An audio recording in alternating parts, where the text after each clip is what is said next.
அதிமுகவில் இன்னொரு விக்கெட் இன்னைக்கு அவுட். அம்பாசமுத்திரத்துடைய எம்எல்ஏ திரு எஸ்ஐகி சுப்பையா அவர்கள் அவருடைய பதவி இன்னைக்கு ராஜினாமா பண்ணிட்டு தாவேக்கால போய் இணைஞ்சிருக்காங்க. இதோட 4 பேர் அதிமுகல இருந்து தாவேக்காக்கு போய் சேர்ந்திருக்காங்க. ஸோ அடுத்து வரக்கூடிய இடைத்தேர்தல், திருச்சி இடைத்தேர்தலோட ஒட்டி இந்த 4 தொகுதியிலையும் இடைத்தேர்தல் அப்படின்றது நடக்க போகுது. இந்த 4 இடைத்தேர்தலில் இவங்கெல்லாம் ஜெயிச்சிட முடியும் அப்படின்ற ஒரு நம்பிக்கையில் தான் தாவேக்கால போய் சேர்ந்திருக்காங்க. பொதுவாக தமிழ்நாட்டுடைய இடைத்தேர்தலை நம்ம பார்த்துக்கிட்டோம்னா எப்பயுமே ஆளுங்கட்சிக்கு தான் சாதகமாக இருக்கும். ஏன்னா அவங்க தான் பணப்பட்டுவாடா கொடுக்கறதுக்கு பெரிய லெவலில் இறங்கி முனைப்போட செயல்படுவாங்க. ஏன்னா காவல்துறை அப்படிங்கிறது ஆளுங்கட்சிக்கு சாதகமாக தான் செயல்படும். நம்ம ஈரோடு இடைத்தேர்தலே நம்ம ரொம்ப ஒரு உதாரணமாக எடுத்துக்கலாம். மனுஷங்களை வந்து பட்டியல போட்டு அடிக்கிற மாதிரி அடைச்சி வச்சு ஒவ்வொரு ஏரியாவுக்கும் ஒரு மினிஸ்டர்னு உட்காந்து பணப்பட்டுவாடா அப்படின்றது பயங்கரமாக நடந்தது இந்த ஈரோடு இடைத்தேர்தல் தான். அந்த அளவுக்கு இறங்கி வேலை பார்த்து தான் அப்போ இருந்த ஆளுங்கட்சியான திமுக ஜெயிச்சது. இப்போ தாவேகா வந்து தீய சக்தி திமுக அப்படின்னு சொல்லி தான் ஆட்சிக்கு வந்தாங்க. நாங்கள் வந்து ஒரு மாற்றாக இருக்க போகிறோம், நாங்கள் ஓட்டுக்கு காசே கொடுக்காம நாங்கள் ஜெயிச்சிருக்கோம் அப்படின்லாம் ரொம்ப பேசிக்கிட்டாங்க. ஆனால் இன்னைக்கு பார்த்தீங்கன்னா திமுக கடந்த 70 வருஷமாக என்னென்னலாம் பண்ணியிருக்காங்களோ அதை இந்த 12 நாளில் ரொம்ப வேகமாக பண்ணியிருக்காங்க தாவேகா. இவங்க தான் திமுகவுக்கு மாற்றா இல்லை திமுக 2.0 தான் தாவேகாவா அப்படின்ற கேள்வி தான் பொதுவாக எல்லாருமே கேட்கக்கூடிய ஒரு விஷயமா இருக்கு. இது மட்டும் இல்லாமல் இன்னும் பல பேர் தாவேக்கால இப்போ புதுசாக வந்து சேர்ந்துக்கிட்டே இருக்காங்க. நம்ம மீசை ராஜேந்திரன் ரொம்பவும் தெரிஞ்ச ஒரு நடிகர், முன்னாடி முன்னாடி தேமுதிகவில் இருந்தார். அவர் திமுகவோட அந்த கட்சி கூட்டணி போனதில் பிடிக்காம அதிமுக இருந்தார். இன்னைக்கு மறுபடியும் தாவேக்கால வந்து தஞ்சப்பு வந்திருக்காரு. இந்த மாதிரி நிறைய பேர் தங்களுக்கு அரசியலில் வாழ்க்கை கிடைக்கல, செல்வாக்கு கிடைக்கல அப்படிங்கிறவங்களாம் இப்போ ஆளுங்கட்சியான தாவேக்காவோட போய் சேர்ந்துக்கிட்டே வராங்க. ஸோ இவங்களுக்குலாம் தாவேக்கா கொடுக்கக்கூடிய நம்பிக்கை என்னன்னு பார்த்தீங்கன்னா, எங்கள் கூட வாங்க, நாங்கள் கண்டிப்பாக உங்களை ஜெயிக்க வச்சுருவோம் அப்படிங்கிறதான் இவரு தாவேக்கா கொடுக்கக்கூடிய ஒரு நம்பிக்கையாக இருக்குது. எப்படி ஜெயிக்க வைப்பாங்க அப்படிங்கிற கேள்வி தான் எல்லார் மனசுலையும் ஓடிக்கிட்டு இருக்க ஒரு விஷயமா இருக்குது. தேர்தலுக்கு இவங்க பணம் கொடுக்க போகிறாங்களா, ஒவ்வொரு ஓட்டுக்கும் பணம் கொடுக்க போகிறாங்களா? ஏன்னா இப்போ ஜெயிச்சு வந்தவங்க அதிமுகலேருந்து வந்தவங்க, அதே மாதிரி வேறு கட்சியிலேருந்து வந்தவங்க இவங்க கூட இருக்காங்க. ஸோ அவங்க பாரம்பரியமாக இதே விஷயத்தை தான் பண்ணிட்டு வந்திருப்பாங்க. இடைத்தேர்தலாம் இவங்க நிறைய தடவை பார்த்துருப்பாங்க. ஸோ அதே பழக்கத்தை தாவேக்கால கொண்டு வந்து நிற்க போகிறாங்களா, இல்லை தன்னுடைய செல்வாக்கை மட்டும் பயன்படுத்தி இவங்க அந்த 4 தொகுதியில் உண்மையிலே ஜெயிச்சிருவாங்களா?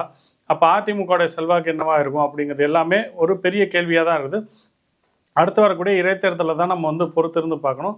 இது எந்த மாதிரியான மாற்றத்தை தாவேக்கா தமிழகத்துக்கு கொண்டு வந்து நிப்பாட்ட போகுது? புதுசாக ஒரு மாற்றம், கட்சிகள் பணம் இல்லாத ஒரு எலெக்ஷனை கண்டெஸ்ட் பண்ண போகுது, ஜெயிச்சா ஜெயிக்கிறோம், தோத்தா தோக்குறோம் அப்படின்னு டேரிங்காக எலெக்ஷனை கண்டெஸ்ட் பண்ண போகிறாங்களா, இல்லை நாங்கள் கண்டிப்பாக ஜெயிச்சே ஆகணும் அப்படின்னு திமுகவுக்கும் அதிமுகவுக்கும் மாற்றா இன்னமும் அதிகமாக பணம் கொடுத்து எலெக்ஷனை கண்டெஸ்ட் பண்ண போகிறாங்களா அப்படிங்கிறத நம்ம பொறுத்து இருந்து தான் பார்க்கணும். ரொம்ப முக்கியமாக பார்க்க வேண்டியதுன்னா, நிறைய கட்சிகள் தங்களுடைய எதிர்ப்பை வந்து தெரிவிச்சுக்கிட்டு வராங்க. இது வந்து ரொம்ப தவறான முறை, இதை வந்து செய்யக்கூடாது அப்படின்னு. ரொம்ப குறிப்பிட்டு பார்க்கணும்னா, இவங்க கூட்டணி கட்சியிலேயே மந்திரி பதவி வைத்திருக்கக்கூடிய திருமாவளவன் வந்து அவருடைய பக்கத்தில் அவர் ஒரு விளக்கம் கொடுத்துருக்காரு. இந்த மாதிரி வேறு கட்சியில் இருக்கக்கூடிய எம்எல்ஏக்களை வந்து வாங்கி உங்களுடைய கட்சியை பலப்படுத்த வேண்டிய அவசியம் உங்களுக்கு இல்லை, நீங்கள் உறுதியாக எங்களை நம்பலாம், நாங்கள் உங்கள் ஆட்சியை வந்து கவுக்க மாட்டோம் அப்படின்னு திருமாவளவன் வந்து ஒரு நம்பிக்கை கொடுத்துருக்காரு.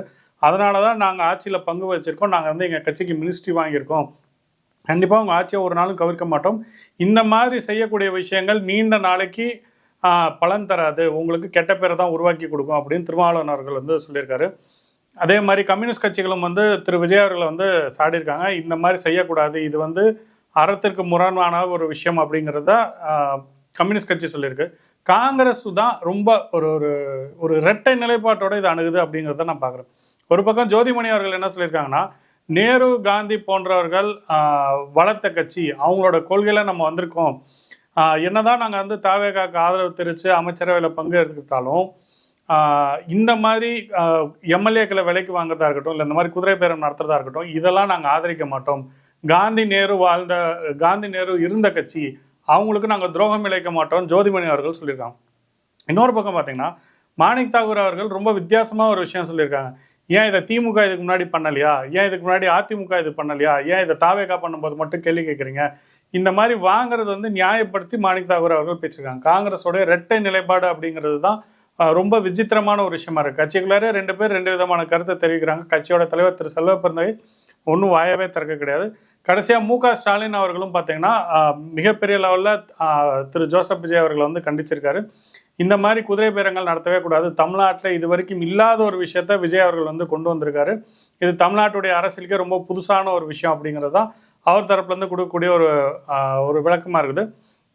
இந்த மாதிரி செய்யக்கூடிய ஒரு விஷயம் அப்படின்னா பப்ளிக்கு கிட்ட தாவேகா மேலே இருக்கக்கூடிய ஒரு மொராலிட்டி, ஒரு நம்பகத்தன்மை அப்படிங்கிறது இழக்கிறதுக்கான வாய்ப்புகள் தான் அதிகமாக இருக்கும். ஏன்னா இதெல்லாம் தேவையில்லாத விஷயம்.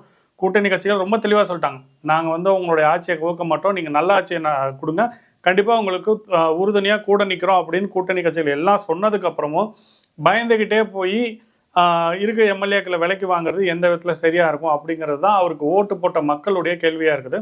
விஜய் அவர்கள் இதுக்கு என்ன மாதிரி விளக்கம் கொடுப்பாரு அப்படிங்கிறத நம்ம பொறுத்து தான் பார்க்கணும்.